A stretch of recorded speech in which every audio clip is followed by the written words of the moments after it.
আজকের এই পর্বের বিষয় হলো 2024 সালে অর্থাৎ বাংলা 1431 ভদ্রাব্দে জন্মাষ্টমী ব্রত কবে পালিত হতে চলেছে এবং জন্মাষ্টমী ব্রতের কিছু তথ্য।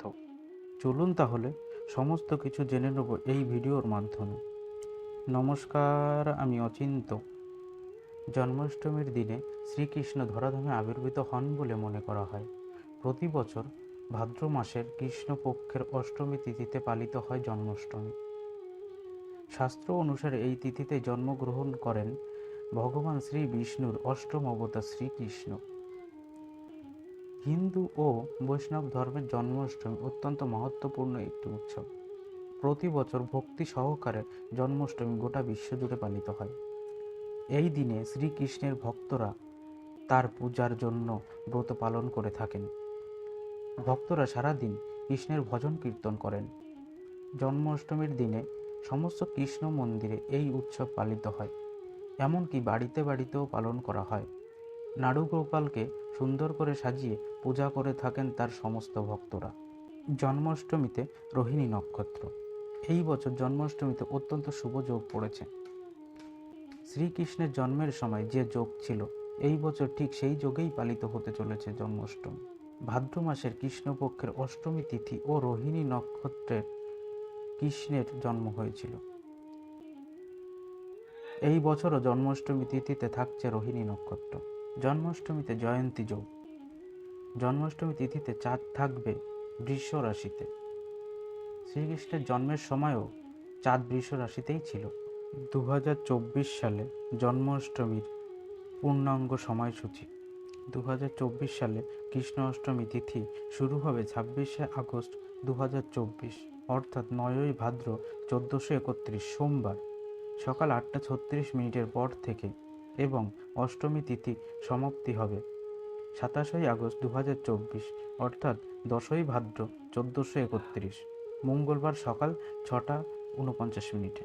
2024 সালের জন্মাষ্টমীর দিন রোহিণী নক্ষত্র শুরু হবে 26 আগস্ট 2024, অর্থাৎ 9ই ভাদ্র 1431 সোমবার রাত 9:24, এবং রোহিণী নক্ষত্রের সমাপ্তি হবে 27 আগস্ট 2024, অর্থাৎ 10ই ভাদ্র 1431 মঙ্গলবার রাত 8:33।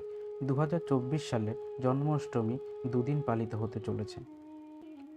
স্বার্থ মতে ব্রত পালন করা হবে 26 আগস্ট 2024, অর্থাৎ 9ই ভাদ্র 1431 সোমবার, এবং গোস্বামী মতে জন্মাষ্টমী ব্রত পালিত হবে 27 আগস্ট 2024, অর্থাৎ 10ই ভাদ্র 1431 মঙ্গলবার।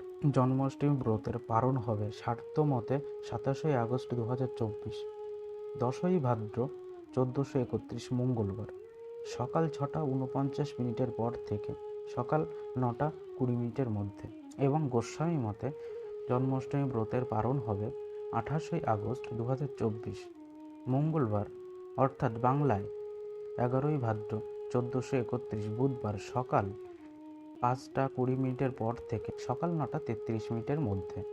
শ্রীকৃষ্ণের নন্দ উৎসব।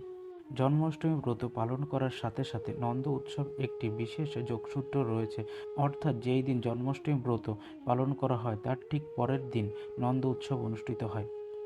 রাজা কংসের হাত থেকে তার প্রজাদের রক্ষা করতে মাতা দেবকীর কোলে বিষ্ণুর অষ্টম অবতার রূপে জন্ম নেন শ্রীকৃষ্ণ। পুরাণের কাহিনী অনুযায়ী কৃষ্ণের জন্ম হয়েছিল রাতে। নন্দ রাজা সেই আনন্দ উৎসব উদযাপন করেছিলেন পরের দিন সকালে। সমস্ত বিধি মেনে মধ্যরাত্রে শ্রীকৃষ্ণের জন্মতিথি পালন করা থেকে পরের দিন নন্দ উৎসব বাঙালি হিন্দুদের কাছে পরম আনন্দের উৎসব।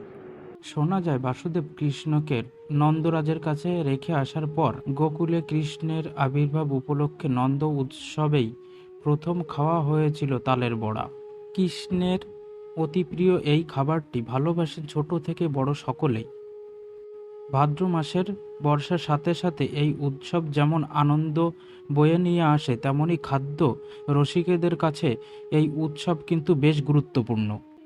দুধের ক্ষীর থেকে শুরু করে তালের বড়া সমস্ত কিছুই ছোট্ট গোপালের প্রিয় খাবার হওয়ার পাশাপাশি সকলেরই খুব পছন্দের।